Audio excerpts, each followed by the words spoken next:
Centrale d'économie organise cet automne au sujet de différents aspects de l'intégration des transports en commun, que ce soit la biotique, la tarification, l'horaire, la gouvernance. Le premier et le deuxième webinaire portaient sur l'intégration de la biotique et des tarifs des transports en commun.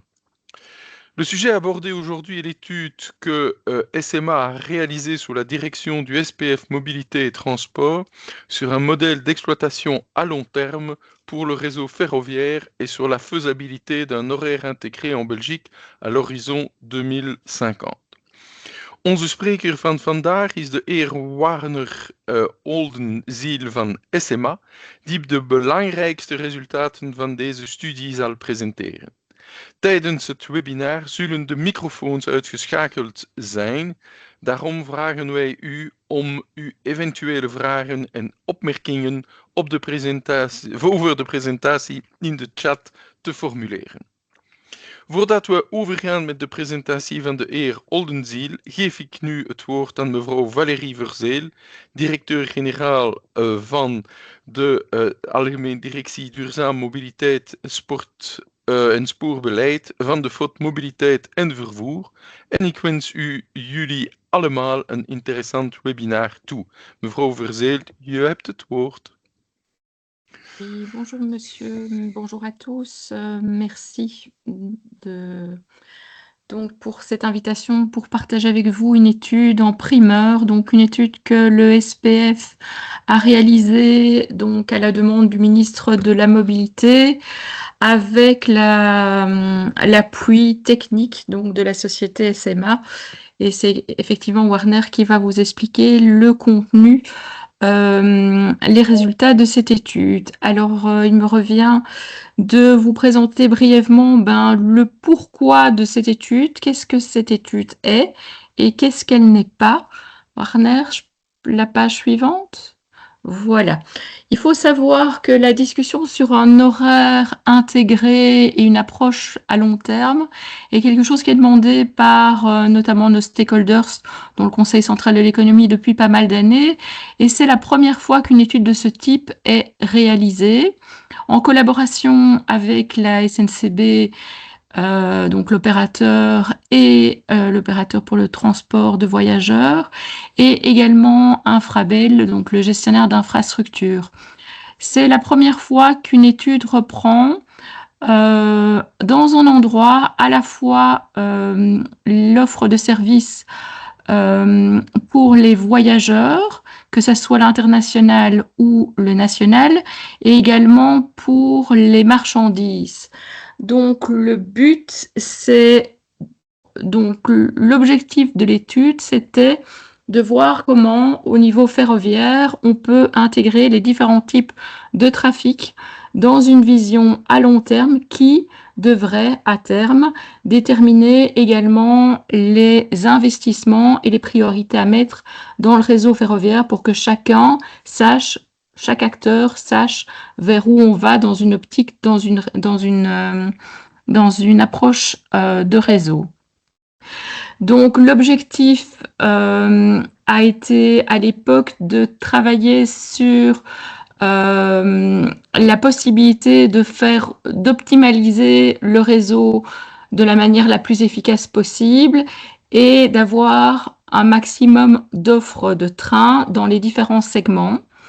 Donc quand il a fallu faire le choix entre un nombre de trains et une vitesse commerciale, le choix a été fait de garantir une certaine fréquence par rapport à la vitesse commerciale. On a également mis comme contrainte de rester dans les financements actuels. Donc, on n'a pas donné carte blanche en disant, voyez, faites-nous le plus beau réseau du monde, peu importe le prix. On n'est pas dans cette configuration-là en Belgique pour le moment. On n'était pas sous la précédente législature non plus. Donc, on part du principe qu'on va continuer à financer le rail à la hauteur de ce qu'il est aujourd'hui. Et on regarde ce qu'il est possible sur cette base-là. On étudie également le réseau dans son ensemble, donc on n'essaye pas de régler un petit problème quelque part, on voit directement la global picture en fait, et c'est ce qui est proposé aujourd'hui, c'est une solution, mais il y en a d'autres. Mais ça ne veut pas dire que si on change quelque chose à un endroit, il ne faudra pas changer quelque chose à autre part. Donc, vouloir le meilleur des mondes, ce n'est pas possible. Et dans une optique de réseau, il faut bien se rendre compte que que si on touche à quelque chose, on touche à l'ensemble du système et qu'il faut voir la cohérence de l'ensemble. La page suivante. Alors, l'objectif, donc, cette étude, on espère vraiment qu'elle sera utile pour montrer vers où le rail belge veut aller, quels sont les investissements prioritaires qui seront nécessaires pour atteindre cet objectif, donc de tracer la voie également pour le gestionnaire d'infrastructure, et s'assurer qu'il y a un bon équilibre entre les différents types de transport, que ce soit le transport de marchandises, le voyageur ou l'international. Vous savez comme moi qu'il y a des grandes tensions entre les différents segments, avec chacun leurs objectifs propres, et l'idée c'est d'avoir quelque chose d'intégré et qui garantisse à chacun de pouvoir fonctionner et d'atteindre les objectifs du gouvernement. Page suivante. Voilà, donc cette étude, c'est pas une fin. J'ai envie de dire que c'est un début, c'est un commencement. Elle est probablement pas parfaite, elle est certainement perfective, mais au moins elle est là et elle donne une première étape vers là où est-ce qu'on veut aller. L'idée maintenant, c'est d'approfondir avec les opérateurs et également gestionnaires d'infrastructures. Il y a dans cette étude des choses qui n'ont pas encore été étudiées de façon approfondie à l'horizon 2050. L'idée, c'est ce serait de travailler avec les opérateurs et avec les gestionnaires d'infrastructures à un horizon un peu plus moyen terme, en tenant compte des parcours à vide, des zones de stationnement, des ateliers, de la capacité du matériel roulant. Donc ça veut dire que c'est une première étape, mais que ça devra encore être affiné. Page suivante. Alors, le contexte de l'étude, donc je vous disais que c'était une demande, ça a été lancé sous le précédent gouvernement, dans l'optique, en partant du principe que le rail est la colonne vertébrale de la mobilité, qu'il a un rôle crucial à jouer en matière de transition énergétique, et qu'il y a lieu de mettre en place différentes actions pour atteindre les objectifs qui ont été confirmés par l'accord de gouvernement de cette législature, c'est-à-dire plus de 30% de voyageurs et un doublement du volume de marchandises transportées à l'horizon 2030. Des objectifs très ambitieux donc. Alors pour l'atteindre, on pense qu'il est nécessaire d'avoir des décisions en matière d'investissement, et pour avoir des décisions qui tiennent la route en matière d'investissement, il faut un cadre de référence. C'est l'objectif de cette étude. J'en parlais au tout début, donc c'est quelque chose aussi qui est demandé, une vision pour le rail et une vision pour l'ensemble de la mobilité, c'est demandé par les différents acteurs et les différents stakeholders. Pour savoir où on veut aller, aussi pour mettre en mouvement l'ensemble des acteurs qui doivent fonctionner comme un réseau intégré, même si tout le monde n'a pas les mêmes objectifs. La page suivante.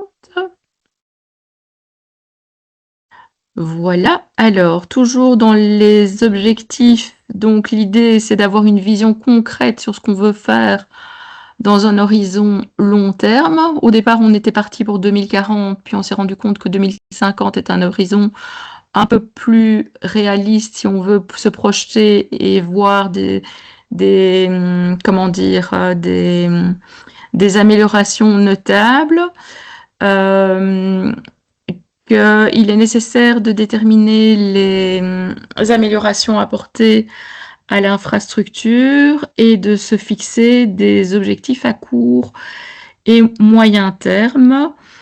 Donc vraiment l'objectif, c'est d'améliorer l'efficience du système, c'est de déterminer un scénario de référence pour les développements futurs, à la fois pour l'exploitation, donc pour l'offre ferroviaire, mais également pour les investissements dans l'infrastructure. Et on espère que si on sait où va le rail, que cela facilitera une approche multimodale coordonnée des différents moyens de transport en Belgique qui, je ne vous apprends rien, sont répartis entre le niveau fédéral et le niveau régional. Voilà, c'est ce que je voulais vous dire aujourd'hui. Donc, je propose maintenant de passer la parole à Warner pour les aspects plus techniques sur les résultats de l'étude. Merci beaucoup pour votre attention. Merci beaucoup, Valérie. Donc, effectivement, j'ai l'honneur de présenter cette étude qu'on a faite ces derniers temps, qu'on a conclue il y a quelques mois, je dirais, mais qui conclut, je pense, une belle vision ou une possibilité de vision, on va quand même dire, du réseau belge. Donc, cette présentation, elle est séparée en plusieurs parties, je dirais. Une première introduction que Valérie vient de vous faire, mais ensuite aussi, je dirais, une introduction technique dans la méthodologie qui a été employée, les différentes réflexions qui ont été faites aussi auparavant. Ensuite, une présentation du scénario en tant que tel sous l'angle de ces différentes hypothèses et réflexions qui ont été faites par rapport à ça, et le chapitre 4 qui donnera quelques résultats principaux sur qu'est-ce que ça veut dire alors en termes de qualité de l'offre, mais aussi en termes de coûts, de besoins, etc. Pour ensuite finir avec les deux derniers chapitres qui donneront un petit peu une perspective, oui, mais ça veut dire quoi maintenant, qu'est-ce qu'on devrait faire ou quelles sont les choses qui n'ont pas encore été faites et qu'il faudra encore faire à partir de ce que nous avons développé avec la SPF ici et qui conclut aussi dans la partie 6 avec les différentes conditions qu'on voit arriver assez vite pour arriver à un réseau de ce type, je dirais, pas pour dire que c'est exactement ça qu'il faut faire, mais surtout que pour arriver dans une direction donnée, il y a bien sûr aussi des autres jalons encore à passer. Alors, je vais juste... Voilà. Donc, quel est le cadre un peu technique qui a été employé? Alors, certains peut-être ont déjà vu ce genre de figures, etc., qu'on voit souvent. Historiquement, je dirais, le réseau belge ou même le réseau international ferroviaire, peu importe où, a souvent été développé un petit peu par petits pas pour dire que quand on a un problème, on se dit qu'il n'y a plus assez de capacité, qu'il faut construire quelque chose. Alors on construit quelque chose sous l'hypothèse que ça va mieux marcher et c'est qu'ensuite qu'on va regarder quel horaire on peut faire avec cette nouvelle infrastructure ou cette nouvelle configuration du réseau. Alors ces dernières années, alors plus ou moins longtemps suivant les pays, etc., cela a été un peu remis en question pour dire il faudrait d'abord se mettre d'accord sur ce qu'on veut et d'abord donc modéliser un petit peu, mais c'est quoi l'offre qu'on aimerait faire circuler sur notre réseau, et c'est à partir de là qu'on va définir mais c'est quelle infrastructure qu'il nous faudrait ou qui nous manque par rapport à la situation actuelle, tout en sachant que, bien sûr, il y a des infrastructures qui sont peut-être un petit peu idéologiques ou un petit peu trop volumineuses, d'où justement cette approche un peu plus itérative de dire, si certaines choses sont trop utopiques, il faut peut-être revenir à quelque chose de plus réaliste, une infrastructure qui ne peut peut-être pas être faite, et donc une adaptation finalement de notre vision de l'offre, de l'horaire, etc. Mais c'est donc un changement de paradigme assez fort dans l'idée où on ne parle pas d'infrastructure qu'il faut construire et après de dire ce qu'elle permet de faire, mais plutôt de dire qu'est-ce qu'on veut avoir sur notre réseau et après de dire qu'est-ce qu'on a besoin pour y arriver. Ça paraît logique ou normal, mais c'est extrêmement difficile de se projeter puisque le réseau ferroviaire a une inertie extrêmement forte. On ne peut pas construire quelque chose en 2 ans. Il faut des dizaines d'années pour faire des grands changements et c'est pour ça aussi qu'on s'est projeté, comme le disait Valérie, à l'année 2050 pour se dire, là, on peut vraiment avoir une certaine liberté aussi de se dire, mais qu'est-ce qu'on aimerait avoir? Et on a le temps, surtout, pour construire ce qu'il faudrait pour y arriver. Alors, comme je disais tout à l'heure, on ne peut pas construire ce qu'on veut. Et ça, c'est aussi un petit peu une façon de réfléchir qui a été appliquée dans cette étude, c'est de dire l'infrastructure, ça coûte cher, et c'est un petit peu le dernier levier si on n'y arrive pas autrement. Dans l'idée où l'augmentation du trafic, a priori, c'est quand même l'objectif du secteur, ou en tout cas pour répondre à la mobilité croissante, et ça crée des bottlenecks.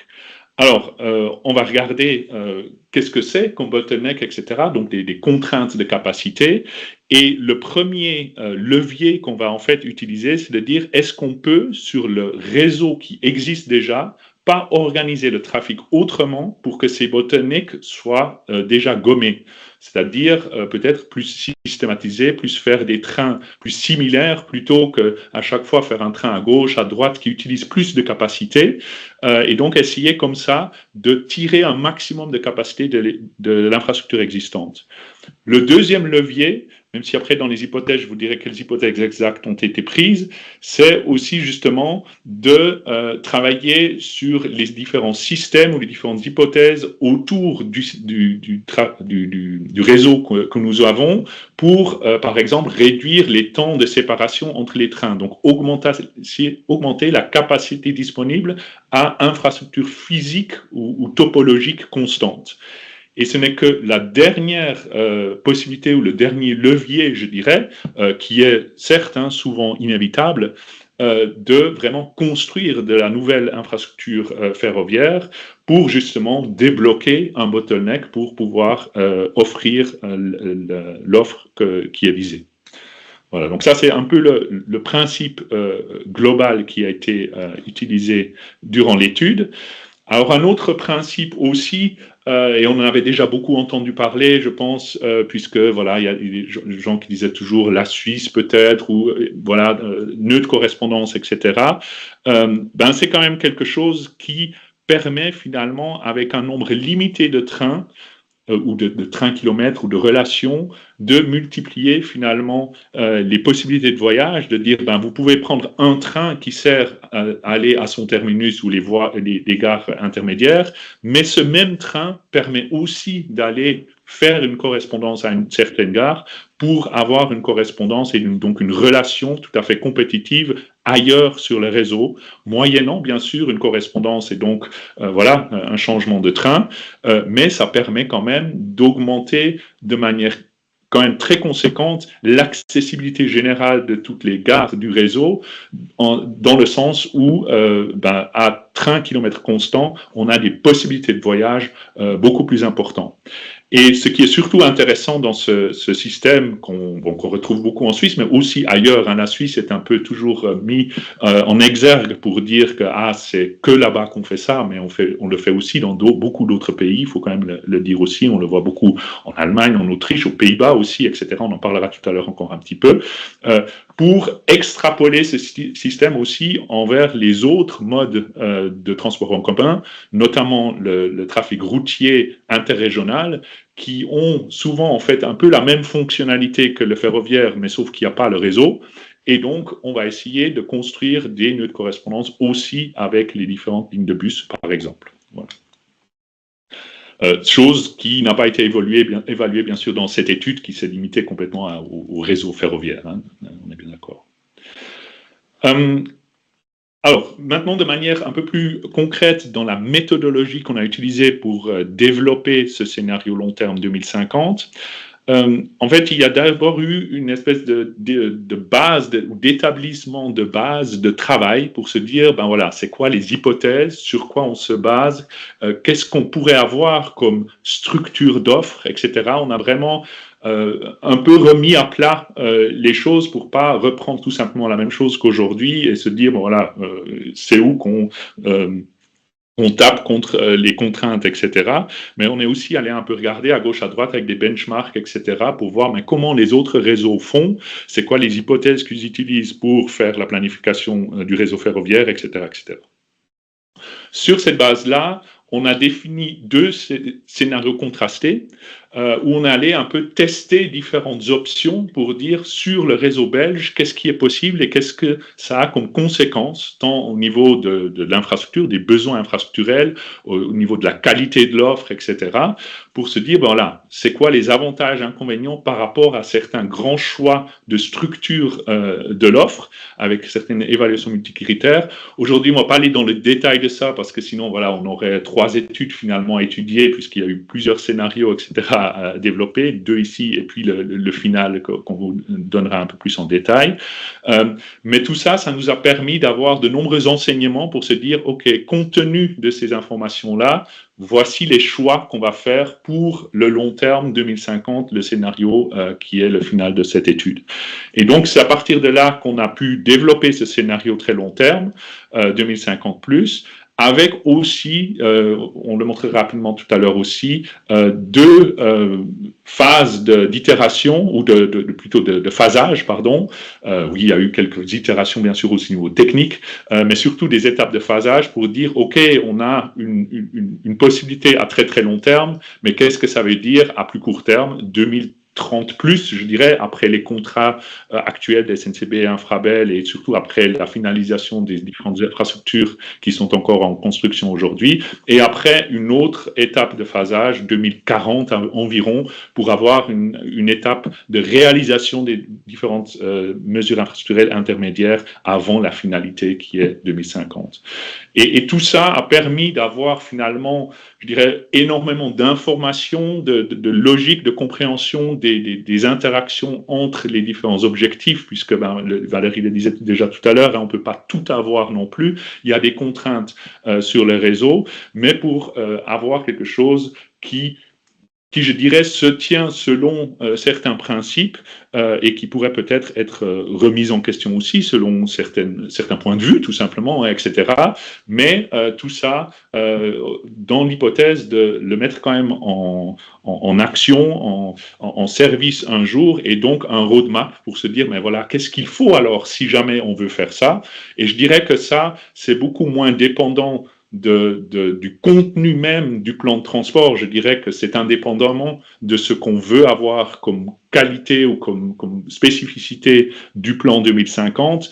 Si on veut faire quelque chose de différent, ou en tout cas de cohérent, et surtout aussi de financièrement bien organisé pour éviter des mauvaises manœuvres, de construire aujourd'hui quelque chose qui est relatif à l'organisation actuelle, mais qui n'est peut-être pas nécessaire pour une organisation future, il y a bien sûr une certaine roadmap à suivre, avec toujours la même chose en ligne de mire, etc. C'est la dernière partie de cette méthodologie.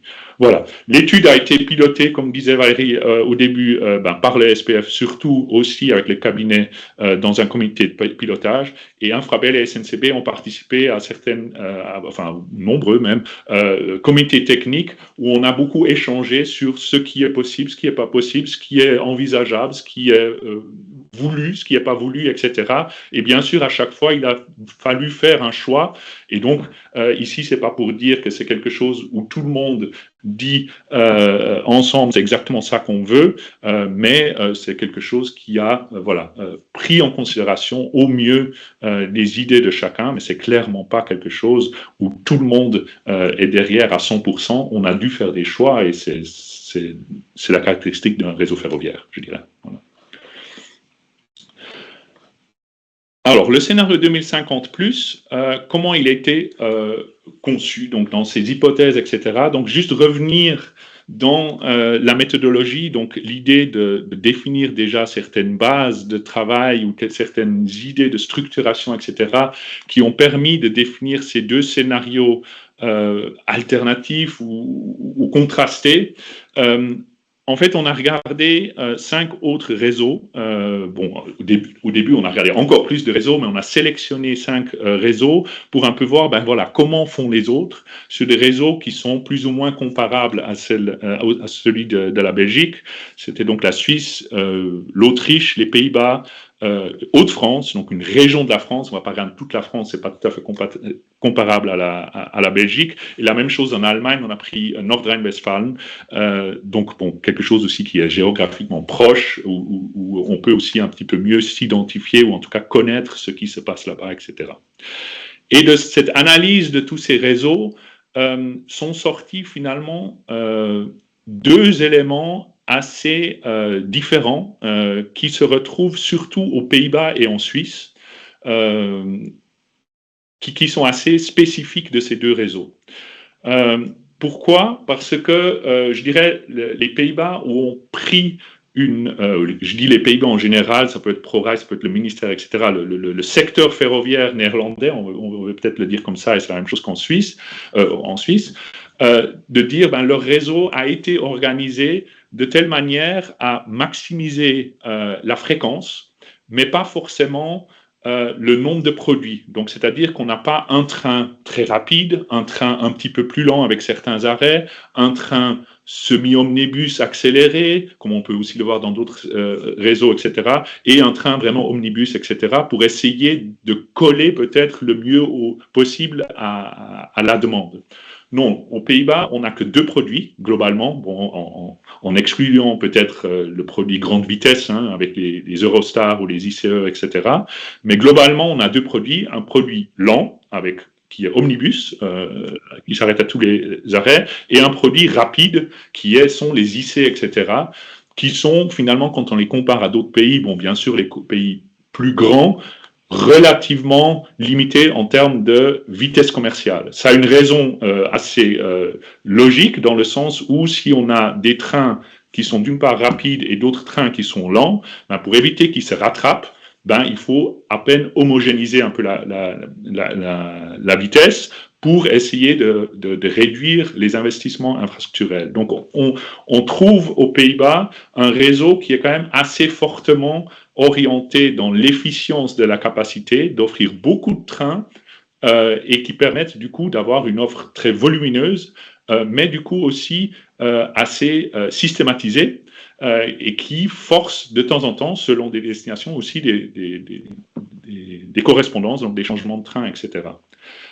Chose peut-être qu'on oublie des fois un petit peu des Pays-Bas, c'est que lorsqu'on sort de la Randstad, en fait, on retrouve finalement un peu ce qu'on a en Suisse, et donc pour faire aussi le pas vers la Suisse, où on a des fréquences beaucoup plus basses, et qui justifie ou qui oblige plutôt la création de nœuds de correspondance. Plus la fréquence est basse, plus on est obligé d'organiser le réseau pour que ces correspondances fonctionnent bien, et on a une structure de nœuds de correspondance tout à fait cohérente, surtout à l'est et au nord des Pays-Bas, qui permettent cela. Et c'est ça qui est finalement aussi le cas en Suisse. Alors, qu'est-ce que les Suisses ont beaucoup plus poussé? C'est justement ce système-là, même dans les zones à forte fréquence. C'est-à-dire qu'au contraire des Pays-Bas, ils n'ont pas tout simplement augmenté la fréquence d'un produit donné, ils ont plutôt dit « Ah, mais si on doit offrir plus de trains, autant offrir des trains plus spécifiques par rapport à différents utilisateurs. » Et donc, ils ont un train, par exemple, rapide IC, un train interrégional qui s'arrête à certaines gares de ville taille moyenne, des trains omnibus mais accélérés parce que certaines gares ne valent peut-être pas la peine et ainsi on peut améliorer un peu le temps de transport, et bien sûr aussi autour des grandes villes, des systèmes RER, etc., etc. Donc, on a une offre beaucoup plus spécialisée, mais qui a finalement comme peut-être contrepartie, ou en tout cas différence avec les Pays-Bas, c'est qu'on a des fréquences relation par relation qui sont relativement faibles. On a des fréquences de l'ordre de 1 heure, une demi-heure, mais que rarement d'un quart d'heure, seulement dans les réseaux RER en gros. Et donc, cela force de nouveau à recréer des nœuds de correspondance, même dans les réseaux, dans les parties très très denses, et ça comme conséquence finalement, puisqu'on a fait le test sur le réseau belge, je parle des Pays-Bas et de la Suisse, mais ce que je dis ici, c'est qu'on a testé sur le réseau belge et on a regardé ce que ça voulait dire pour le réseau belge, et on a vu que justement, appliquer une telle offre, une telle logique sur le réseau suisse, ben, ça génère quand même des coûts assez conséquents, surtout au droit des gares, parce que, ben, peut-être pour ceux qui sont déjà allés en Suisse, etc., ou qui ont utilisé le réseau ferroviaire, on a des gares assez conséquente avec beaucoup de voies parce que tous ces trains doivent venir en même temps dans la gare pour permettre toutes ces correspondances et aussi pour ressortir ou rentrer dans ces gares, il doit avoir toutes les infrastructures pour rentrer en même temps ou en tout cas à distance très réduite et donc des sauts de moutons, etc., pas mal d'infrastructures autour des gares. Basé sur ce constat, la suite de l'étude et du coup surtout le scénario 2050 a été développée, je dirais, plutôt dans une logique néerlandaise, tout simplement pour des raisons de considération budgétaire. On a vu que c'était tout simplement trop cher de commencer à revoir plein de gares et surtout les avant-gares des grandes gares belges pour créer ces nœuds de correspondance avec différentes catégories de produits, alors que si on augmente, je dirais, entre guillemets, tout simplement la fréquence d'un ou deux produits donnés, ben on arrive à être plus efficace en termes de coût d'infrastructure versus capacité train offert, train kilomètre offert. Voilà. Ça ne veut pas dire qu'on a mis une croix sur la question des nœuds de correspondance, mais ça veut dire que ces nœuds de correspondance ne sont que nécessaires ou ont été introduits ou gardés d'ailleurs. Hein. On ne veut pas dire qu'il n'y a aucun nœud de correspondance aujourd'hui en Belgique, loin de là d'ailleurs, mais que c'est surtout dans les régions périphériques, je dirais, des grandes villes, qu'il y a encore des nœuds de correspondance qui ont été cherchés à optimiser, à construire, parce que c'est là qu'on a des fréquences qui restent finalement relativement basses.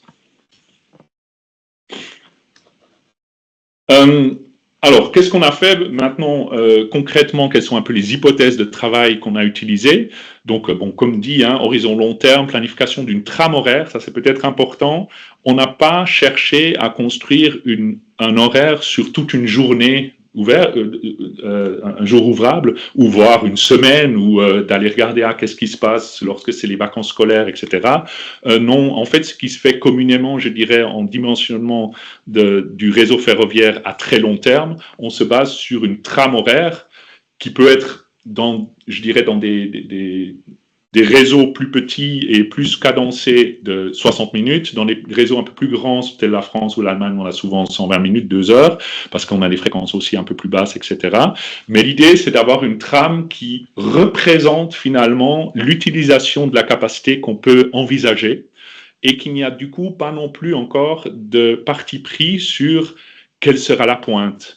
À quelle heure les trains ils vont s'arrêter de circuler, etc., etc. Ça, c'est tout des considérations plutôt aussi très liées à la demande, bien sûr, au niveau des financements aussi publics, de dire qu'est-ce qu'on peut se permettre, etc.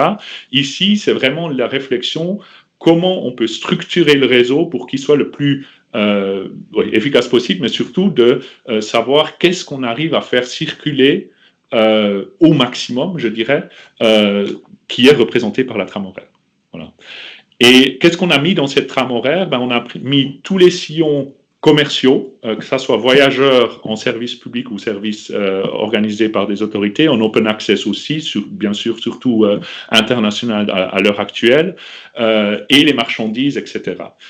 Par contre, il n'y a pas encore eu de considération de mouvements à vide, etc., qui, on espère, bien sûr, seront minimum, hein, puisque voilà, c'est de la capacité qui n'est pas commercialisable, mais aussi parce que l'objectif, ou non, que le scope n'a pas permis de reconstituer toute une organisation industrielle de chaque opérateur, aussi par la simple raison qu'on ne sait pas encore quelle sera la gouvernance, l'organisation du marché à un si long terme. Est-ce qu'il y aura un opérateur unique ou pas, etc., etc. Donc on ne sait pas encore tout ça. Bien sûr, on essaye de couvrir le maximum du système pour essayer de comprendre toutes les interdépendances, mais voilà, il faut aussi être pragmatique et mettre l'objectif qui est surtout de regarder quelle est la qualité de l'offre commerciale finale pour le voyageur ou les opérateurs marchandises. C'est aussi la raison pour laquelle on n'est pas allé dans tous les faisceaux, les ateliers, surtout les ports, etc. On s'est arrêté aux entrées de ces faisceaux, etc. Tout ce qui se passe à l'intérieur en termes de maintenance ou en termes de garage, de triage, etc. n'a pas été considéré. Par contre, ce qui a été considéré comme un peu réseau de référence, c'est tout ce qui est déjà financé actuellement. Donc, tout ce qui est dans le plan pluriannuel d'investissement, le plan spécial d'investissement, ont été considérés. Donc, c'est un peu le réseau tel qu'on le prévoit à la finalisation de tous ces travaux dans le courant de la prochaine décennie. Et autre chose, on n'a pas eu de parti pris d'en dire « Ah, mais on va quand même prendre tel et tel grand projet ». Nouvelle jonction, deuxième accès au port d'Anvers ou quoi que ce soit d'autre, etc. Non, on a plutôt regardé qu'est-ce qui est possible avec le squelette actuel et qu'est-ce qu'on a besoin de construire sur ce squelette actuel pour faire passer ce qu'on aimerait faire passer. Et c'est clair que voilà, s'il y avait un autre barreau, une nouvelle ligne, etc., ça pourrait avoir une autre conclusion. On le verra tout à la fin encore sur voilà, quelles seraient les alternatives. Est-ce qu'on a besoin de regarder des alternatives, etc. Et tout ça pour conclure, et c'est assez cohérent avec le reste, c'est pour dire on a regardé finalement un fonctionnement nominal non perturbé. Cette trame horaire, elle n'a a priori pas de travaux d'extension, etc. Et c'est clair que pour y arriver, il y aura des travaux. Il faudra faire des travaux si on va faire ce qu'on propose ici. Et du coup, il y a bien sûr des périodes de plus ou moins fortes contraintes de travaux. On a quand même intégré des temps tampons dans les trains pour ne pas être trop dépendant de tout ça et que à la moindre vitesse réduite, etc., tout tombe par terre. Voilà, donc on a un peu de tampon quand même par rapport à ça, mais ça n'a pas été pris explicitement en considération. Voilà, donc bon, ici de nouveau de la trame horaire, c'est juste pour dire que voilà, ça représente une espèce de dimensionnement de l'offre, de tout ce qu'on pourrait avoir, etc.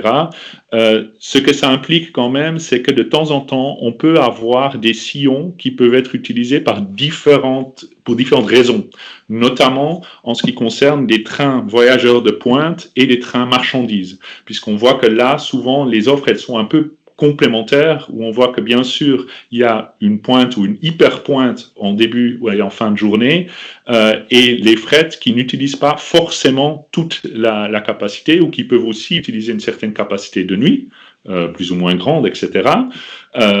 Et du coup, on voit une complémentarité, une optimisation possible qui est souhaitée finalement, puisque sinon, on dimensionnerait un réseau pour 1 ou 2 heures durant toute la journée, et sur le reste de la journée, on sous-utiliserait le réseau.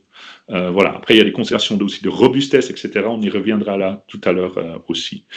Mais tout ça veut dire que finalement, ce qu'on construit ici, c'est que ce qu'on appelle, c'est finalement un catalogue de sillons. C'est de dire, voilà, ça c'est les sillons. Donc un sillon, c'est finalement un horaire où un train pourrait circuler. Ce qu'on a développé pour le scénario, c'est de dire, voilà, quels sont ces sillons, combien il y en a, ils vont de où à où, etc., etc. Et ça permet d'avoir une base d'évaluation de, voilà, qu'est-ce qu'on a besoin de pour faire ça, quels sont les temps de parcours, etc., etc.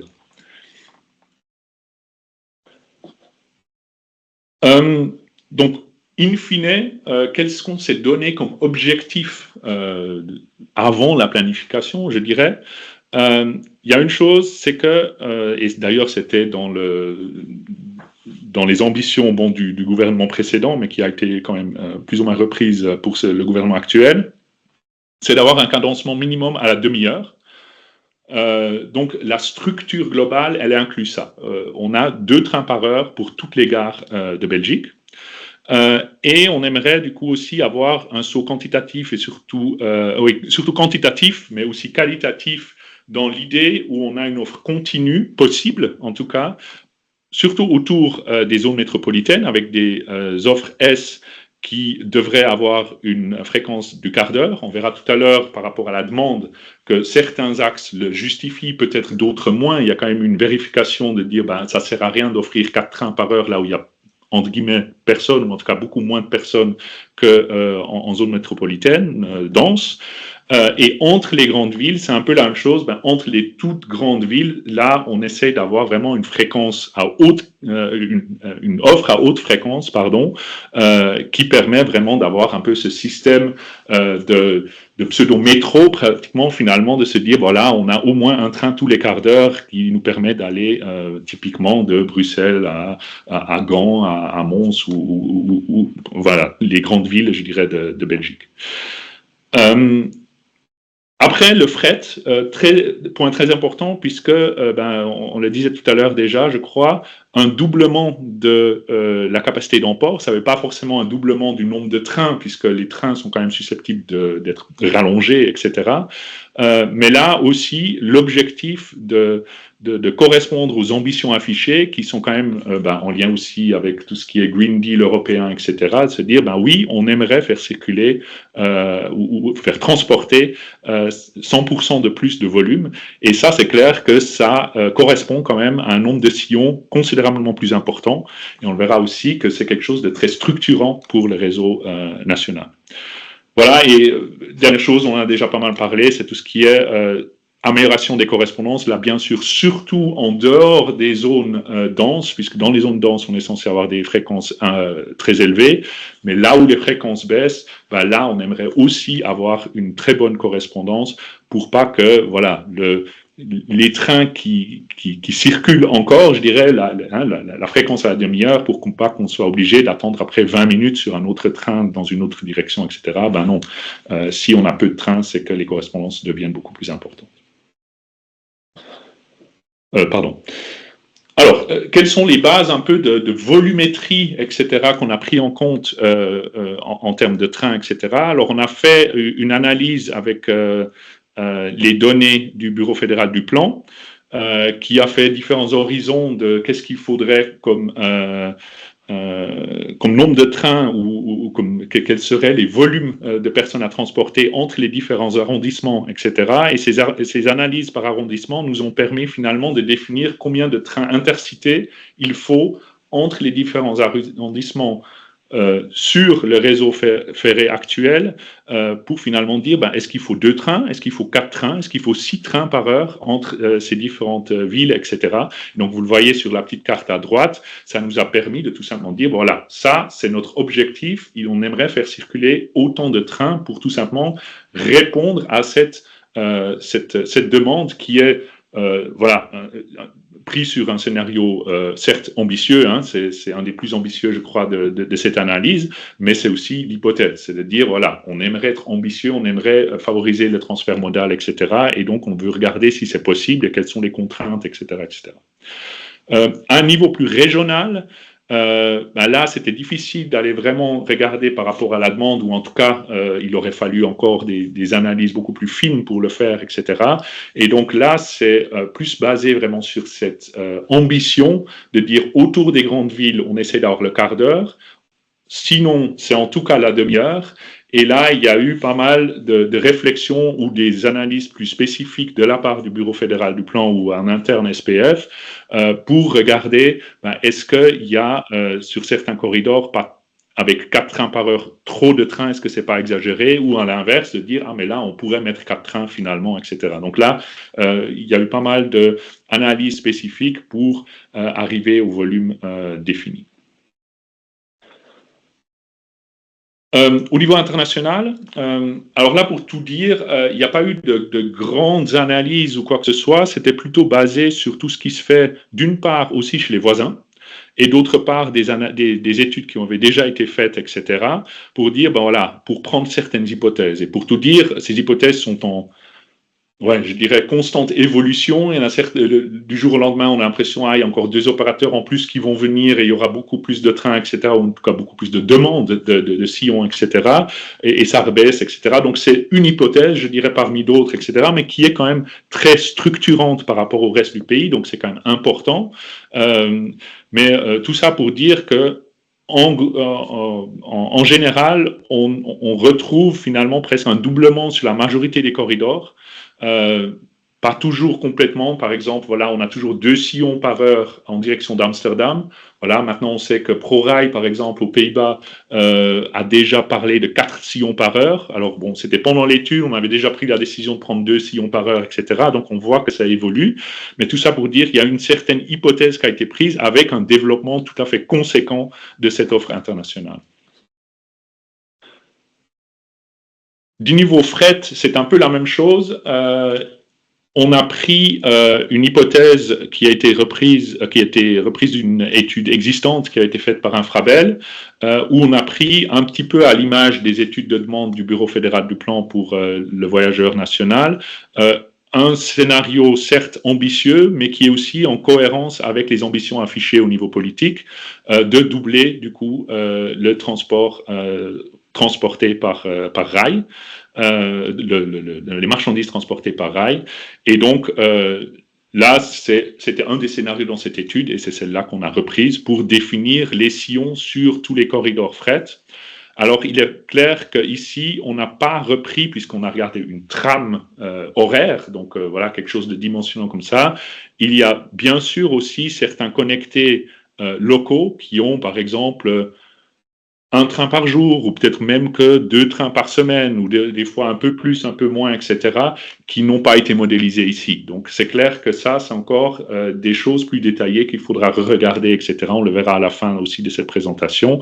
Mais tout ça pour dire que voilà, le gros du flux a été pris et de manière tout à fait ambitieuse. Voilà.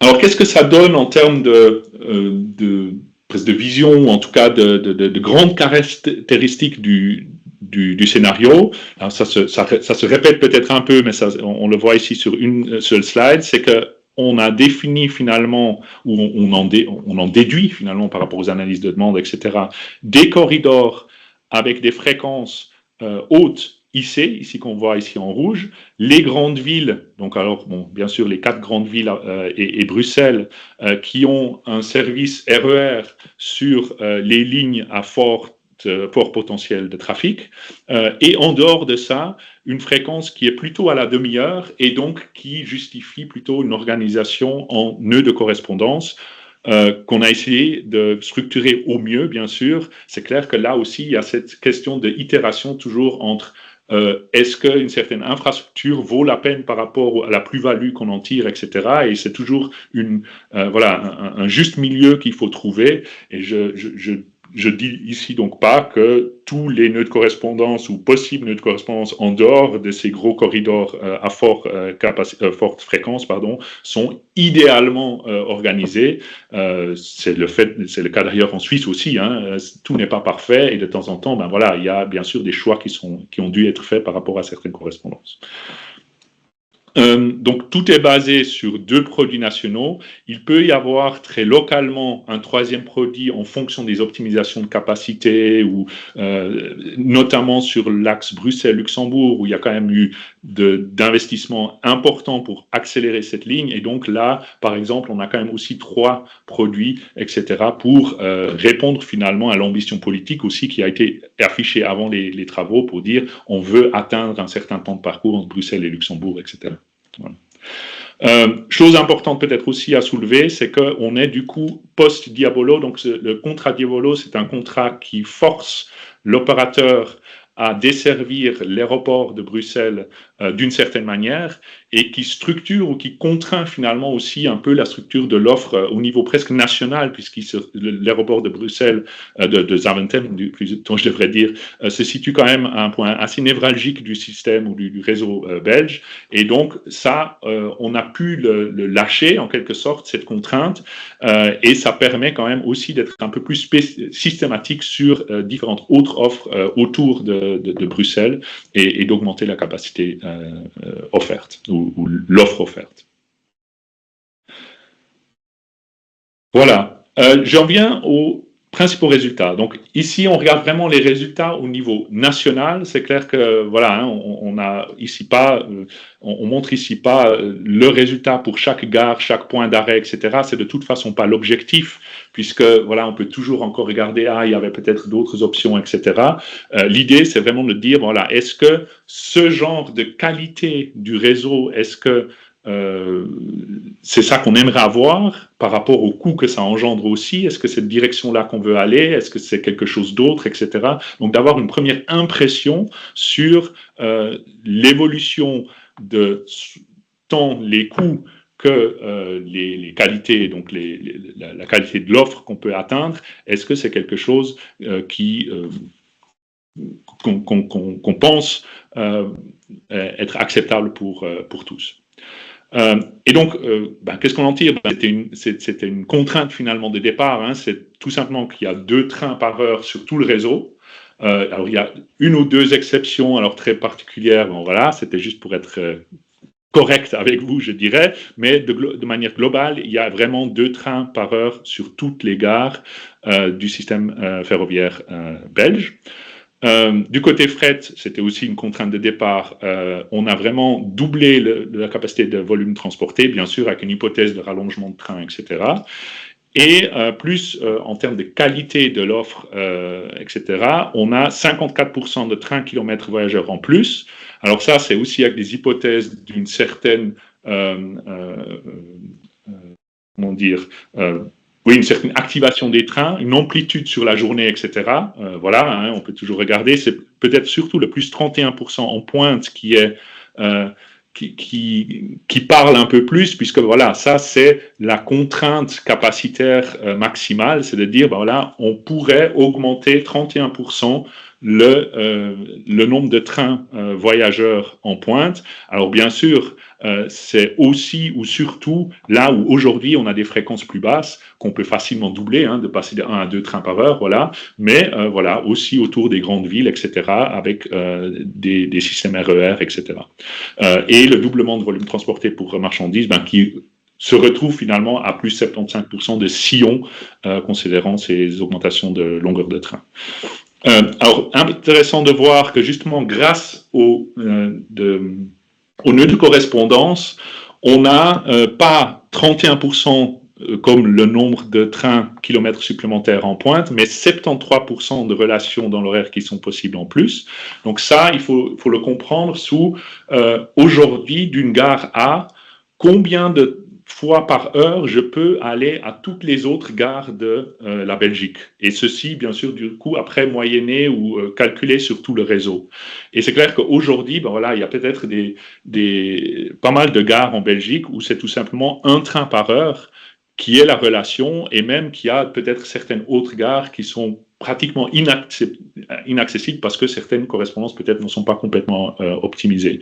Alors qu'ici, avec l'optimisation des correspondances surtout, ça permet de démultiplier ces possibilités de voyage, de par exemple aussi avec une fréquence de 2 fois par heure, ce n'est pas uniquement qu'on arrive à atteindre le terminus de cette ligne-là, mais de aussi, chaque demi-heure, avoir la correspondance pour aller à une autre gare sur une autre ligne systématique, et pas uniquement avec un des 2 trains, par exemple. Voilà, donc cette systématisation permet vraiment d'amplifier, de multiplier le nombre de possibilités de voyage de partout à partout, je dirais, pour le dire un peu de manière globale.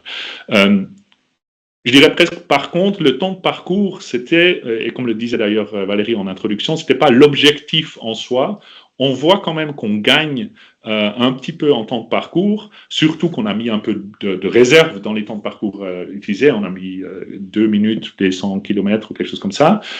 Mais on gagne quand même en moyenne 2% de temps de parcours. Bon, c'est déjà ça, je dirais. C'est peut-être un peu une tendance aussi, justement grâce aux correspondance améliorée, on ne doit plus attendre peut-être 20 minutes dans certaines gares.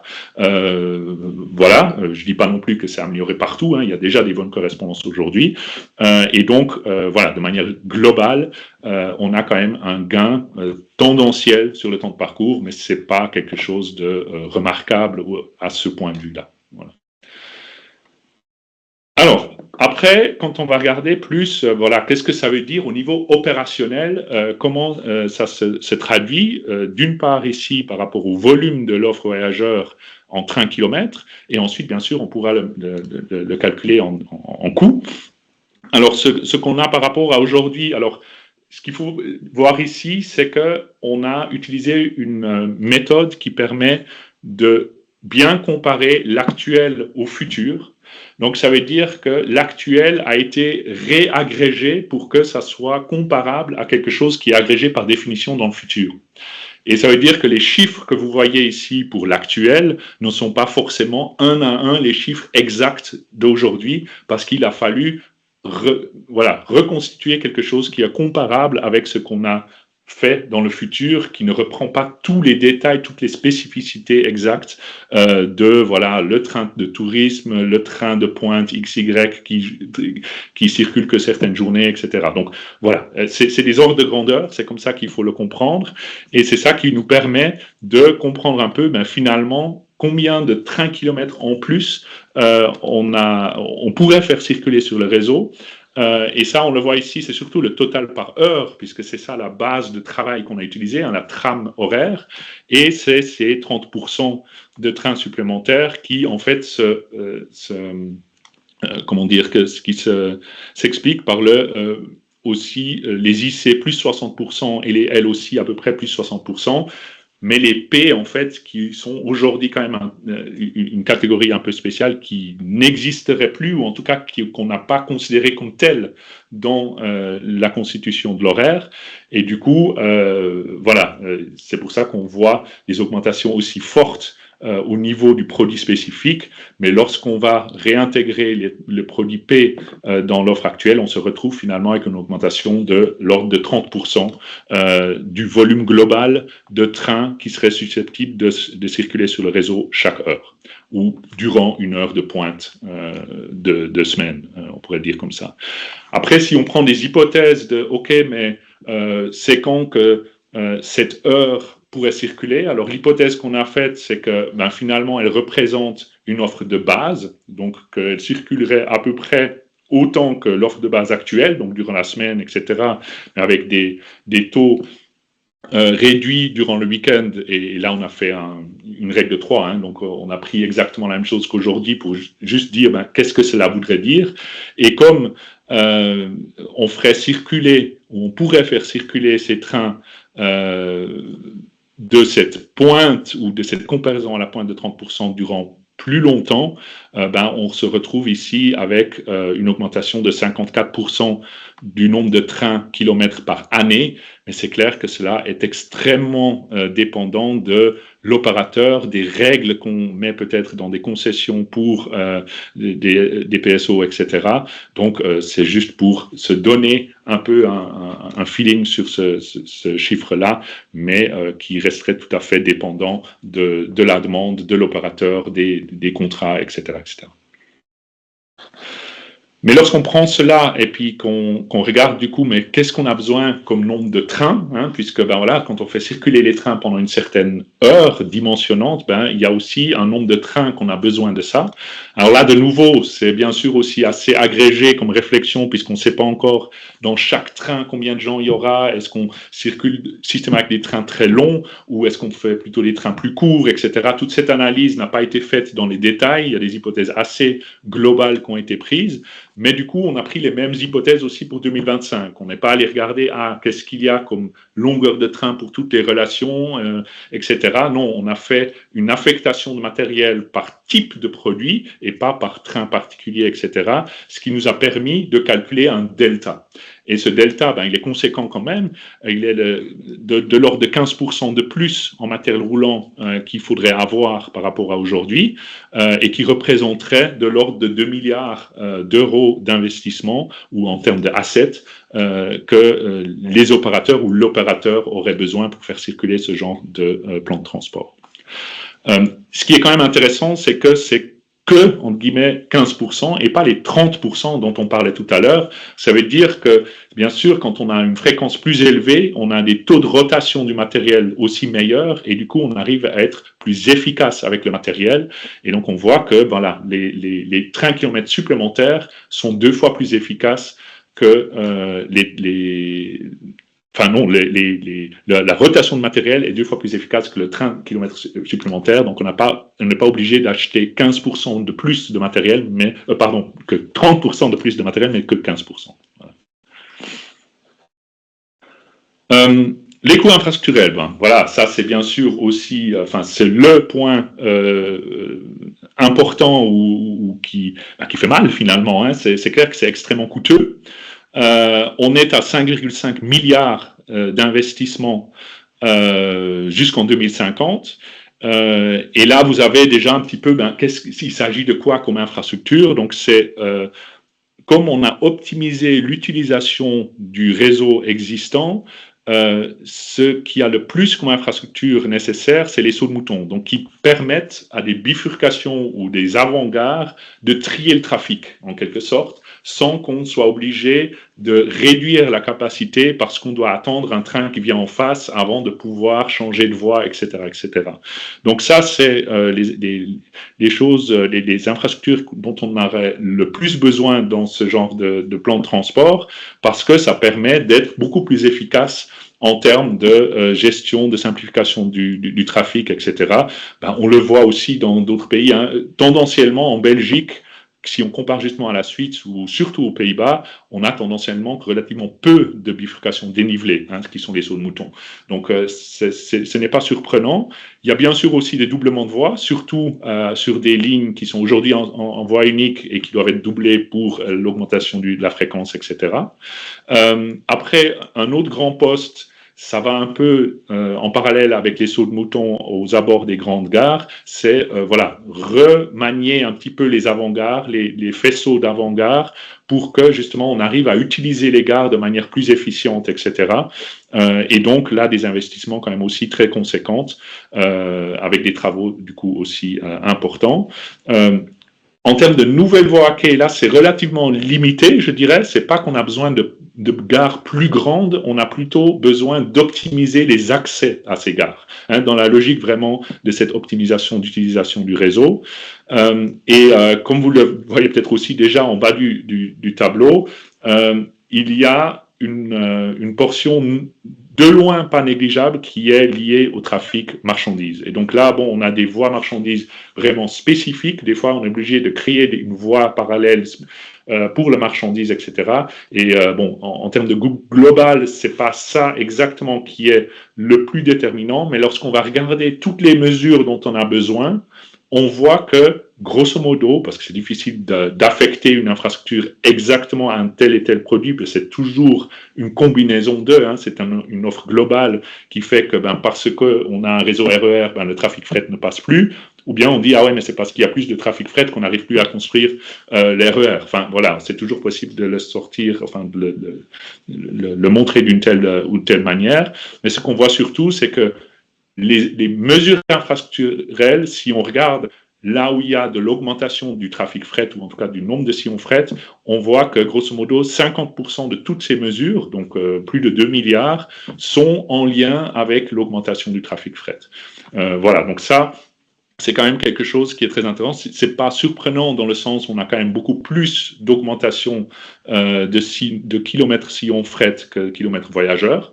Mais voilà, ça se confirme ici et ça se démontre. On a aussi une part d'électrification, des expropriations, pas oublier, hein, de temps en temps, on doit quand même justement, si on crée une voie supplémentaire ponctuelle, on doit quand même aussi exproprier, ce qui est de loin pas facile du coup aussi pour les droits de construction, etc. Ça montre aussi un peu qu'il y a cet effet-là.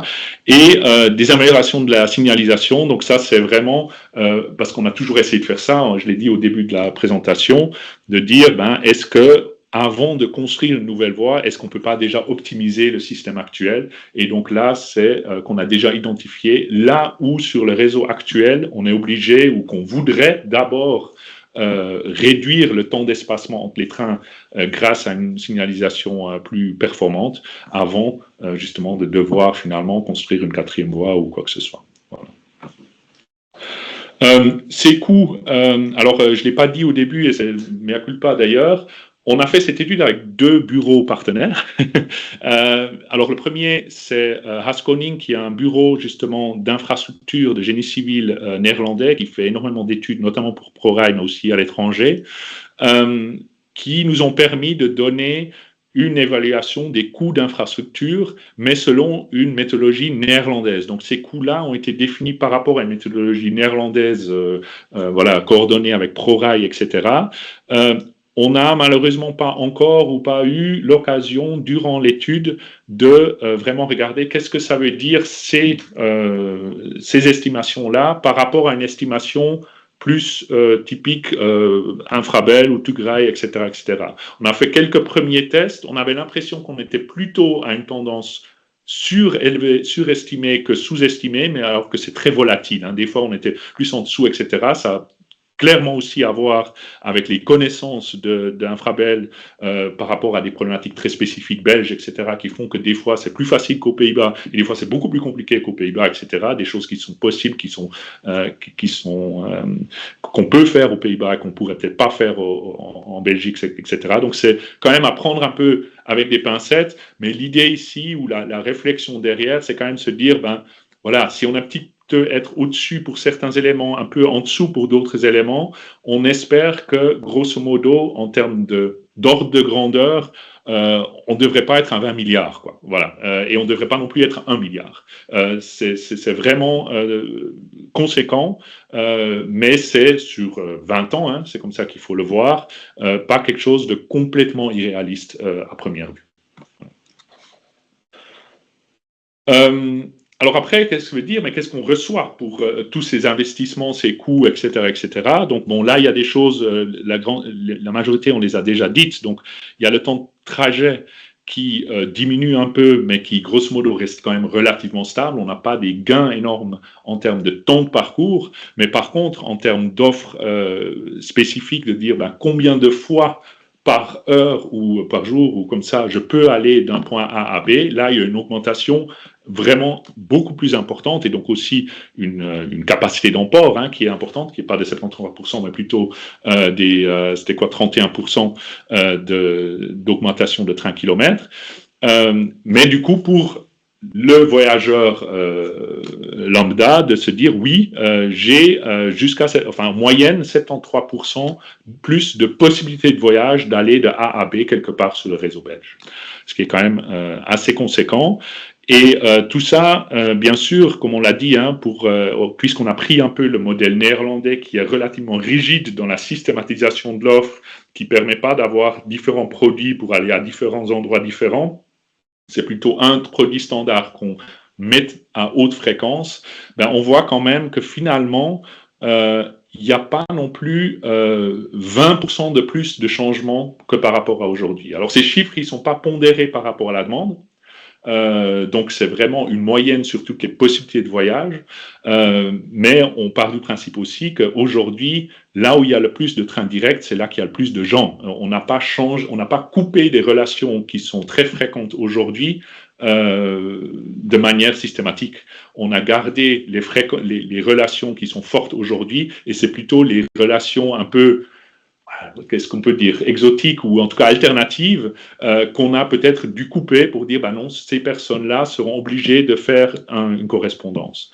Alors peut-être que là, ça a l'air un peu extrême, on ne l'a pas fait de manière systématique, on l'a fait uniquement là où il y en a besoin en termes de capacité. Donc il y a tout à fait des relations directes encore qui restent, et c'est pour ça que ce chiffre finalement est resté à 4%, qui est certes une augmentation, et à des endroits, peut-être que ça, il faut aussi le mentionner, à des endroits peut-être aussi sensibles, parce que c'est surtout autour des grands nœuds qu'on a eu besoin de systématiser l'offre. C'est pas là où il y a peu de trains qu'on a eu le besoin. Et donc, c'est vrai que, voilà, il y a quand même des relations peut-être plus ou moins sensibles qui ne sont pas possibles, où on est obligé de changer de train. Voilà. Par contre, en contrepartie, on reçoit plus de trains. Donc, typiquement, on a, où aujourd'hui, peut-être, on a un train par heure qui permet d'aller à A à B, demain, il y a peut-être 2 trains par heure, mais on est obligé de changer de train quelque part à mi-parcours, quelque part sur le parcours. C'est un peu ça, en tout cas, l'objectif aussi de pouvoir justifier ou de pouvoir espérer une certaine acceptabilité par rapport à ça, de dire on ne coupe pas sans contrepartie. La contrepartie, c'est quand même justement une augmentation non négligeable de la fréquence. Voilà. Alors, qu'est-ce que ça veut dire par rapport à une certaine accessibilité? Alors, on a construit, ou on a utilisé plutôt un modèle d'utilisation ou d'activité globale qui est basé sur le temps de parcours généralisé, qui prend en compte la fréquence, le temps de parcours et l'espacement entre les différentes relations. Donc, s'il n'y a qu'une relation, puis après on faut attendre 3/4 d'heure avant la prochaine relation, c'est moins bien que si elles sont parfaitement espacées sur l'heure, à 30 minutes. Et donc, on prend tout ça en compte et on regarde un peu pour chaque gare du pays, est-ce que l'accessibilité vers toutes les autres gares est meilleure qu'aujourd'hui? Alors là, bon, on était très content de voir que sur tout le réseau, il n'y a que 2 ou 3 gares où c'est légèrement moins bon qu'aujourd'hui. Et je pense qu'il ne faut pas nier le fait que c'est pratiquement impossible d'améliorer pour tout le monde partout. Et on le voit d'ailleurs sur les cartes suivantes, où on a regardé, premier lieu, Bruxelles, pardon. Et là, on regarde l'accessibilité vers Bruxelles et on voit qu'il y a beaucoup plus de rouge. Et c'est tout simplement lié au fait que dans les grands nœuds, dont Bruxelles fait bien évidemment partie, on a été obligé de restructurer un peu l'offre et qui a eu comme conséquence de créer des correspondances et donc des malus en termes d'accessibilité qui ont été comptabilisés ici. Et donc, un nombre non négligeable de gares qui perdent en qualité en relation avec Bruxelles. Alors bon, c'est quelque chose d'assez philosophique des fois ou subjectif en tout cas, quel poids on met sur la perte d'une relation directe ou sur la fréquence, etc., etc. Chacun le vit un peu différemment. On a essayé d'être le plus objectif possible, mais je pense que ce qu'il faut retenir, c'est que oui, il y a tout à fait des perdants en quelque sorte, ou en tout cas des gens qui perdent une certaine qualité qu'ils ont aujourd'hui. Voilà. Et qui est souvent lié à la relation directe ici avec Bruxelles. Alors, on a fait le même exercice pour les 4 autres grandes gares. Là, l'effet est un peu moins fort, heureusement d'ailleurs, mais tout de même, on a aussi là certaines parties du réseau qui sont plus rouges. Alors ça aussi, c'est bien sûr aussi une acceptabilité politique qui est peut-être des fois plus facile, des fois plus difficile, etc. Bon, voilà, c'est comme ça la réalité politique, je dirais. Mais ça veut aussi dire que voilà, on pourrait regarder, mais c'est quoi, c'est dû à quoi, etc. Là, c'est clair que on peut, et c'est là un peu que je pense que Valérie le disait en introduction, de dire, voilà, c'est un point de départ, c'est de dire, ça, c'est les conséquences d'une certaine systématisation, etc.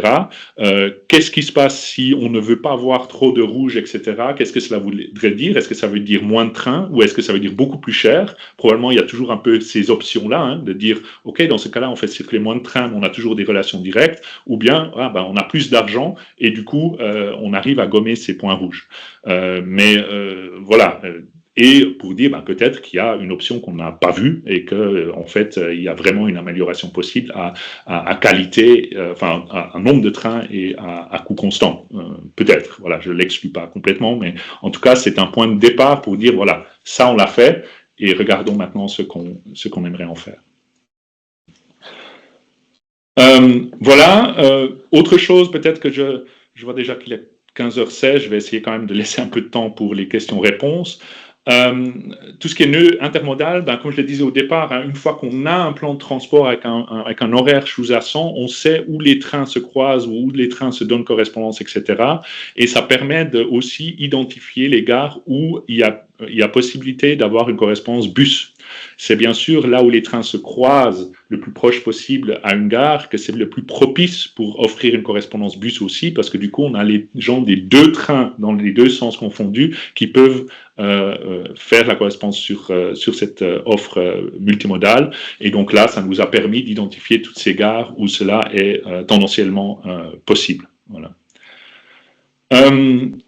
Alors, si maintenant, quand on regarde cette qualité de l'offre qui augmente, ça nous a permis aussi de calculer les recettes. Et là, j'introduis notre deuxième partenaire qui est Stratec, qui a fait ces calculs-là, pour regarder, au final, quand on augmente comme ça l'offre, qu'est-ce que ça permet d'avoir comme demande supplémentaire et donc aussi de recettes supplémentaires pour d'une part voir un peu les caisses de l'État ou en tout cas le système ferroviaire, à quel point il y a une génération quand même aussi d'argent par rapport aux investissements, en tout cas les coûts d'exploitation générés. Donc là, on a fait un petit calcul extrêmement basique, mais pour dire que a priori, on espère que une fois les investissements faits, la gestion du réseau et la maintenance du réseau est financée par les coûts de sillon des opérateurs. Donc, c'est le OPEX, exploitation des opérateurs, et les opérateurs qui doivent maintenir le matériel roulant, qui sont les coûts de maintenance ou de la gestion du réseau, et qui doivent correspondre théoriquement, à dire c'est les recettes qui doivent les compenser. Et puis bon, il n'y a pas beaucoup de réseaux au monde qui permettent de faire ça, et donc il y a des subventions de l'État. On voit que finalement, cette part de subvention par rapport à ce qu'on propose ici reste relativement stable. Alors, c'est parce que avec une augmentation de l'offre, on a une génération de la demande, mais cette génération de la demande, elle est malheureusement pas autant forte que l'augmentation de l'offre. Il y a une part aussi tout simplement d'accessibilité qui est générée et donc qui va au-delà de la demande claire en termes de recettes, de revenus, etc. Il y a clairement aussi des optimisations possibles là, mais on a fait un calcul simple. Par contre, les coûts d'exploitation de l'opérateur devraient baisser un petit peu en train-kilomètre puisqu'on arrive à mieux utiliser le matériel et ceci compense donc cela qui fait que pour les autorités, de manière globale, on a un besoin de compensation qui reste constant. Donc ça veut dire qu'on a quand même besoin de compenser plus, mais c'est tout à fait aligné avec le nombre de kilomètres de trains-kilomètres qu'on a envie de faire circuler. Voilà, alors pour la synthèse de ces résultats, je ne vais pas revenir là longtemps sur cela, mais l'idée c'est donc d'avoir pu combiner une augmentation de leurs voyageurs, mais aussi marchandises. Je pense que c'est très important parce que sinon là on perd la moitié du sujet, je dirais. Ça implique un changement de structure d'offre, je dirais surtout autour des grands nœuds. Donc certains sont obligés de changer de train, etc., pour pouvoir limiter le nombre d'infrastructures nécessaires, mais ça permet aussi du coup d'augmenter le volume d'offres voyageurs avec une fréquence de 30 minutes, etc. Alors, l'idée, c'est bien sûr d'avoir quelque chose de relativement stable pour se dire, OK, avec cette proposition-là, on a des gares qui sont clairement favorables à une correspondance bus. Et donc, ça permet aussi de développer ces pôles multimodaux dans les régions, etc. Pour se dire, on sait que d'ici 2050, c'est l'objectif, et donc ce pôle multimodal, ça vaut la peine que j'y investisse, etc. Alors que c'est pas gratuit, c'est clair, hein, on a donc de l'ordre de 5,5 milliards en investissement infrastructurel, mais s'y ajoute aussi quand même les 2 milliards de matériel roulant supplémentaire. Donc c'est pas du renouvellement du matériel existant, hein, c'est vraiment supplémentaire par rapport à la flotte qui existe aujourd'hui. Donc voilà, c'est quand même quelque chose, mais c'est sur 20 ans en même temps, donc ça permet quand même aussi de se dire voilà, c'est combien que j'ai besoin par année, etc. On n'en a pas encore parlé beaucoup, on en parlera encore juste rapidement après, mais c'est clair que l'amélioration de la robustesse, ça c'était un grand sujet lorsqu'on a surtout parlé en comité technique avec Infrabel et SNCB, de dire ah oui, mais tous ces trains supplémentaires avec les problèmes de robustesse et les ponctualités du coup qu'on a déjà aujourd'hui, est-ce que ça ne va pas poser un problème? Alors, je dirais de manière générale, dans la structure de l'offre qu'on propose ici, qui est beaucoup plus systématisée, où il y a moins d'interdépendance, etc., il y a une tendance à une amélioration de la robustesse. Alors, est-ce que cette tendance d'amélioration de la robustesse permet de compenser le nombre supplémentaire de trains, voire d'ailleurs de surcompenser et du coup d'améliorer la robustesse par rapport à aujourd'hui?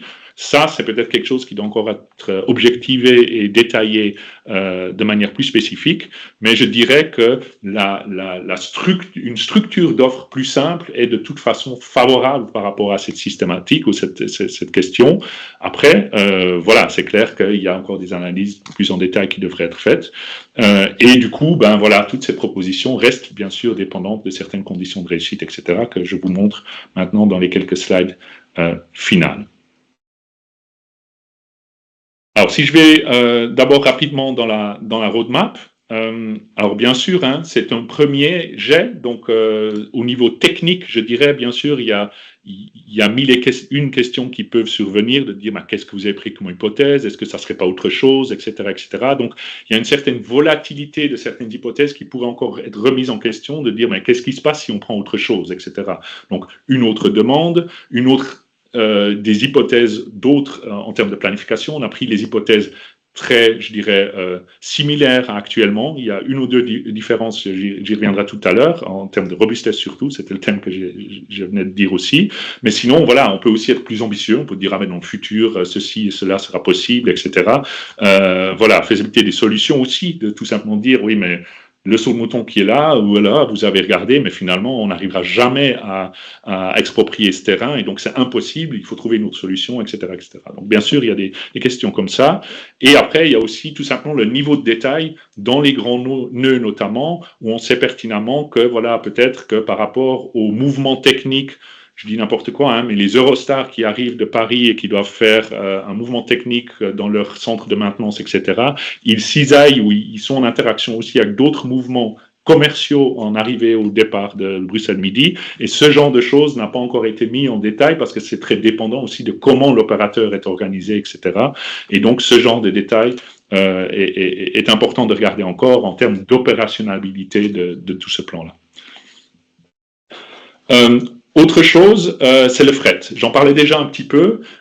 C'est de dire quand même que, à la base, on n'a pas pris de grandes nouvelles infrastructures fret. On sait que voilà, typiquement le deuxième accès au port d'Anvers n'a pas été pris en considération. Tout simplement, bon, il y a encore différentes solutions, etc. Donc, on ne pouvait pas se dire, ah, on prend celui-là et rien d'autre. On a plutôt essayé de regarder, si on fait rien, est-ce qu'on y arrivera finalement? Enfin rien, c'est-à-dire qu'il n'y a pas une action proactive en termes d'infrastructure de dire oui, on va construire ça et regarder ce que ça donne avec ça. Et du coup, on voit quand même qu'il y a certains axes où il y a quand même encore de la capacité, alors qu'on pensait peut-être pas l'avoir dans la situation actuelle de structure du plan de transport, surtout voyageurs. C'est le cas actuellement entre Gand et Anvers, où voilà, on arrive encore à augmenter un petit peu la capacité. Alors bon, c'est clair, hein, c'est aussi une question après de robustesse, etc.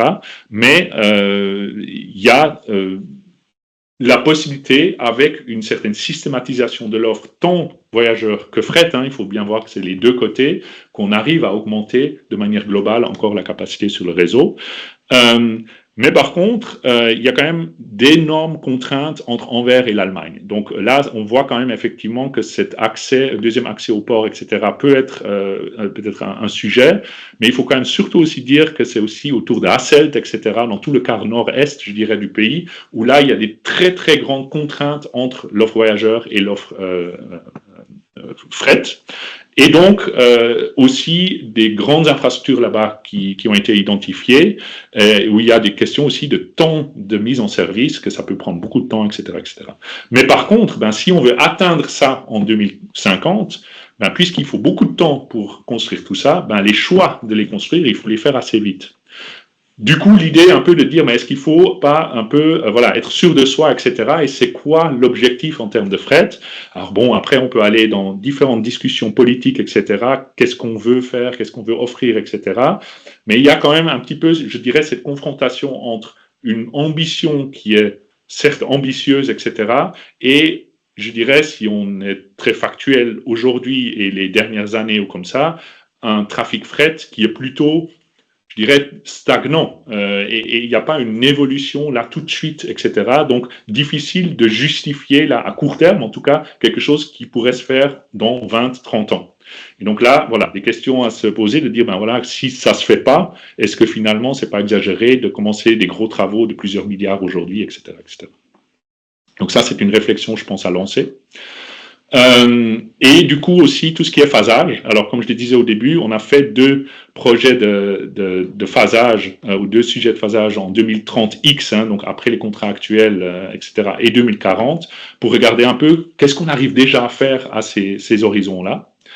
Alors le premier phasage, l'idée c'est vraiment de dire on essaye de mettre ce qu'on a construit pour le 2050 déjà sur une infrastructure qui est existante, de voir qu'est-ce qu'on n'arrive pas à faire finalement. Et ce qui est très intéressant à dire, c'est que finalement, on arrive à restructurer l'offre comme dans le plan 2050 à très court terme. Le problème, c'est que on n'arrive pas encore à offrir la volumétrie d'offres à court terme, parce qu'il n'y a pas encore toutes les infrastructures qui permettent de le faire. Et donc, on a, je dirais peut-être une offre un peu plus robuste, quelques trains de plus, mais peut-être pas encore les trains supplémentaires qui permettent de justifier à certaines personnes de changer de train. Hein, typiquement, l'exemple que je citais de dire, au lieu d'un train, on a 2 trains par heure, mais on doit changer, on n'est pas encore là. On a peut-être, on a toujours un train, mais on doit changer. Est-ce que c'est acceptable? Est-ce que c'est politiquement possible, etc. Et donc, il y a vraiment un choix encore à identifier, de dire, mais c'est à quel moment que c'est justifié de passer d'un monde qui est actuel, avec beaucoup de relations quand même directes, surtout autour de Bruxelles, je dirais, à un monde où finalement il a fallu faire des choix, et il y a certains axes surtout où on se dit, eux, ils auront peut-être moins de relations directes sur certaines relations, mais ils ont beaucoup plus de trains. Donc ce genre de choix est encore à faire, mais c'est intéressant en tout cas de voir que on arrive à restructurer. C'est pas ça le problème. Techniquement, on serait possible, mais c'est plutôt l'acceptabilité politique, je pense, qui est à évaluer. Alors il y a le diabolo qui joue aussi un petit peu là. C'est la question de dire donc le contrat à l'aéroport de Zaventem. Alors il joue en termes tout simplement de quantité de sillons offerts. Parce qu'on a fait un peu un test de sensibilité de dire si on a toujours ce contrat qui nous contraint très fortement autour de l'aéroport et aussi on l'a pas. Donc on a d'abord fait 100 et après on a réintroduit ce contrat dans les contraintes de planification et on voit que bien sûr sur certaines relations entre l'aéroport, Bruxelles et autour de cette zone-là, il y a des baisses de fréquences qui sont liées à ça. Par contre, l'aéroport jouit du coup à une accessibilité assez large en termes de trains directs, mais avec moins de trains. Je suis pas allé très dans le détail, mais l'idée finalement c'est la différence entre soit on a beaucoup de relations directes possibles, comme c'est le cas aujourd'hui, soit on a un peu moins, mais par contre on a plus de trains. Typiquement la cadence à la demi-heure sur toutes les relations. Voilà. On a fait la même chose pour 2040. Et là, on l'a fait avec un certain nombre d'infrastructures qu'on a estimé pouvoir se faire à plus ou moins court terme, enfin moyen terme. 2040, c'est pas court terme, mais en termes de construction d'infrastructures, c'est quand même assez rapide. Construire une infrastructure telle qu'un saut de mouton entre l'identification de la mesure, la planification, la possibilité, etc., et la construction effective mise en service, 15 ans, c'est pas long.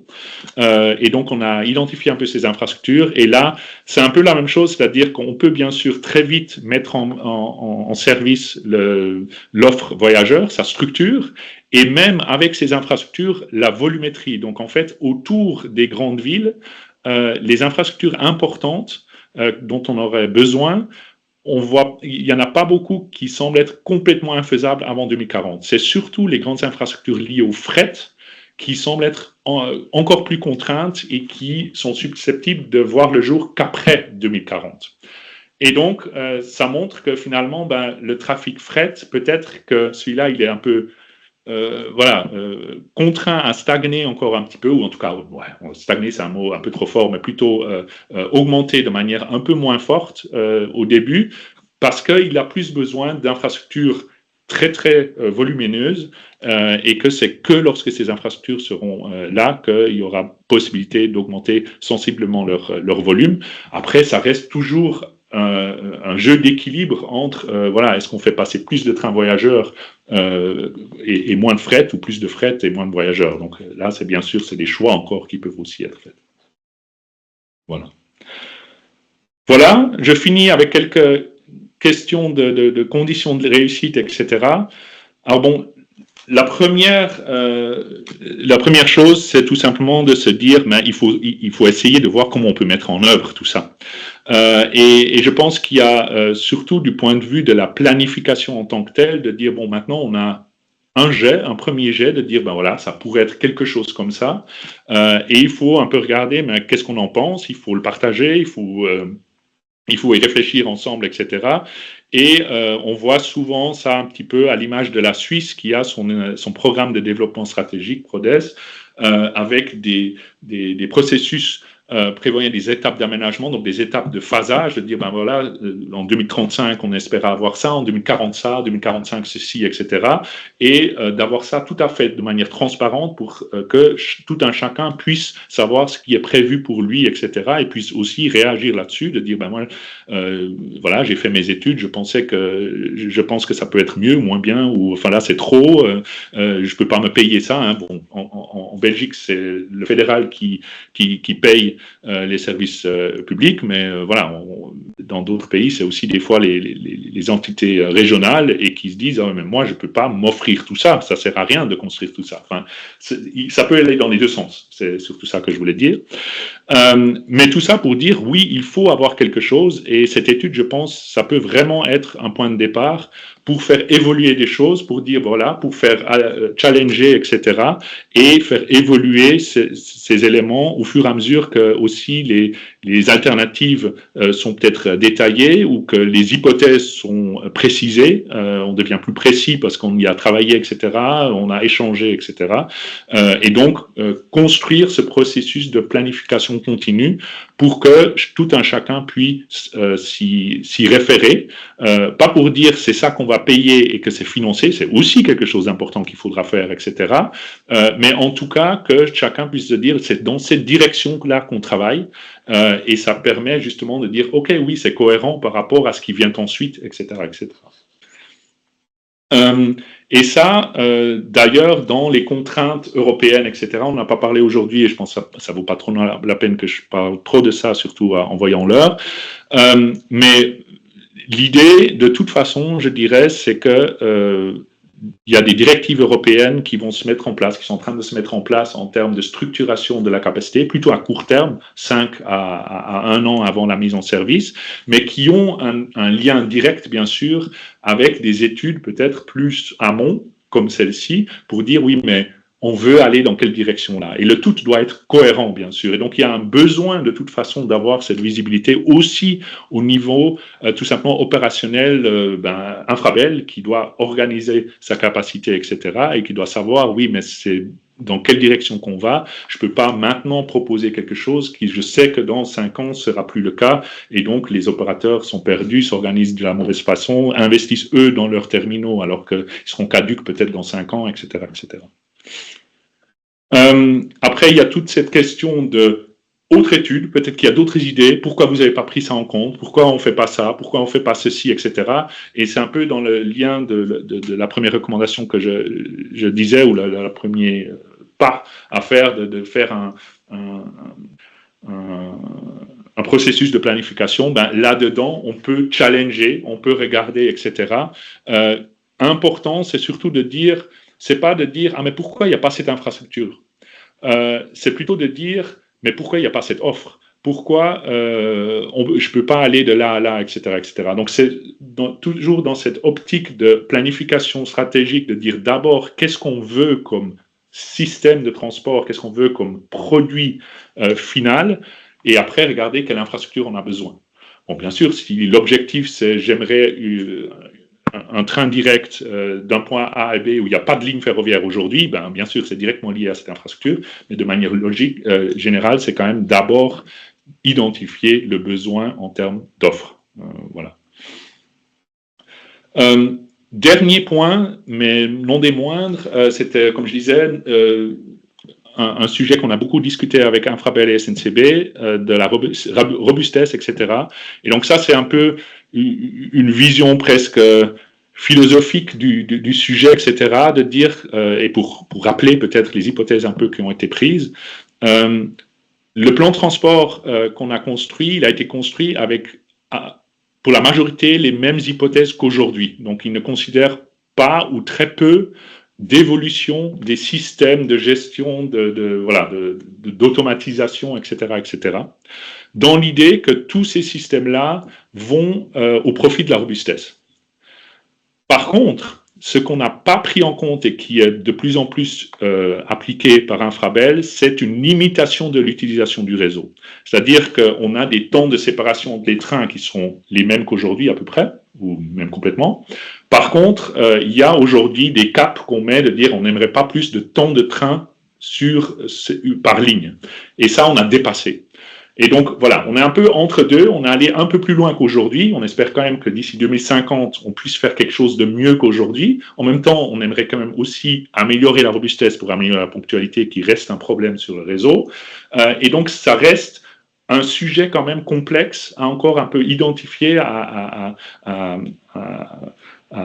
identifier, oui, à analyser, etc., à objectiver, je dirais. Je pense avec le GI, avec Infrabel, pour voir, ben voilà, jusqu'où on peut aller. Est-ce que c'est pas trop idéologique par rapport à l'opérationnalisable, pour opérationnaliser ce plan de transport? Est-ce que c'est pas très idéologique? Est-ce qu'on peut pas imaginer avoir autant de trains par heure parce que ça devient instable, etc. Ce genre de simulation, d'analyse, etc., c'est un point, je pense, aussi important qu'il faudra encore regarder. Voilà. Je ne vais pas plus dans le détail, je crois que c'était la dernière slide. Oui, voilà. Désolé, je pensais finir quelques minutes plus tôt, mais ça va, je pense, j'espère en tout cas. C'est ce que, voilà, on avait prévu de présenter aujourd'hui.